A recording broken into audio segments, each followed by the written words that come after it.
2026 é ano de eleição, mas você sabe quais cargos estão em disputa? O que cada um faz? Vem comigo que eu vou te contar. O cargo mais importante desse ano é justamente o presidente da República, o mais importante dessa eleição e de todas as eleições. O segundo cargo mais importante desse ano em disputa é de governador do estado, tanto dos estados, dos 26 estados, quanto do Distrito Federal. Brasília tem uma curiosidade: Brasília não tem prefeito, ou seja, o governador do Distrito Federal governa tanto Brasília quanto as cidades satélites. Assim como a eleição de presidente, as eleições de governador pode ter segundo turno. Como é que funciona? Se um candidato não atingir 50% mais um, irá ter segundo turno. Ou seja, são entre 5 ou mais candidatos. Se um deles não atingir 50% mais um dos votos válidos, por exemplo, se o candidato A tiver 40%, o candidato B tiver 30%, o candidato C tiver 20% e o candidato D tiver 10%, no total somam 100%. Mas os brancos e nulos? Os brancos e nulos não contam, ou seja,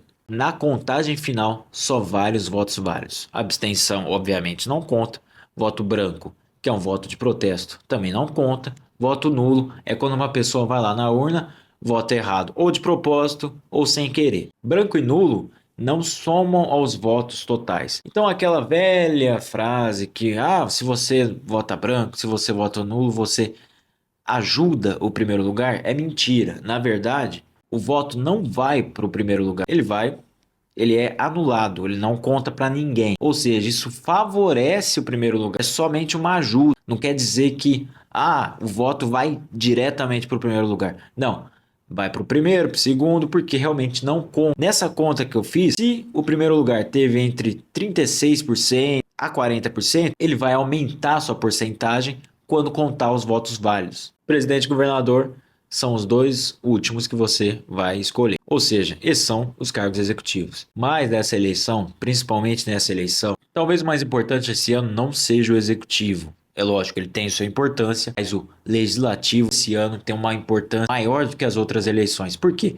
O Senado Federal terá 2/3 renovados. E diante de tantos escândalos, polêmicas do Supremo Tribunal Federal, é o Senado Federal que aprova ou pode colocar impeachment no ministro do Supremo Tribunal Federal. Então, são 2 senadores que cada estado vai eleger esse ano. Cada estado da federação tem direito a 3 senadores, ou seja, independente do tamanho da população, todos têm a mesma representatividade. E por último, mas não menos importante, os deputados federais.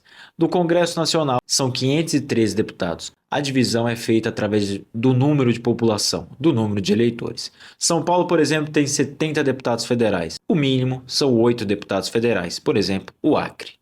Além dos deputados federais, tem aqueles que às vezes são esquecidos, os deputados estaduais, que fazem parte de cada Assembleia Legislativa dos seus estados. Ou seja, eles trabalham junto com o governador. O nosso estado, o estado de São Paulo, que é o mais populoso do país, tem 94 deputados estaduais. Ou seja, é muito deputado.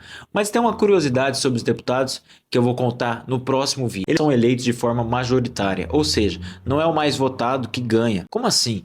É isso mesmo, eu vou explicar no próximo vídeo, vou me aprofundar em falar sobre quociente eleitoral e quociente partidário. Vem comigo. Se você gostou do vídeo, coloca nos comentários se tiver alguma dúvida, curta, comenta, compartilha e ativa o sininho.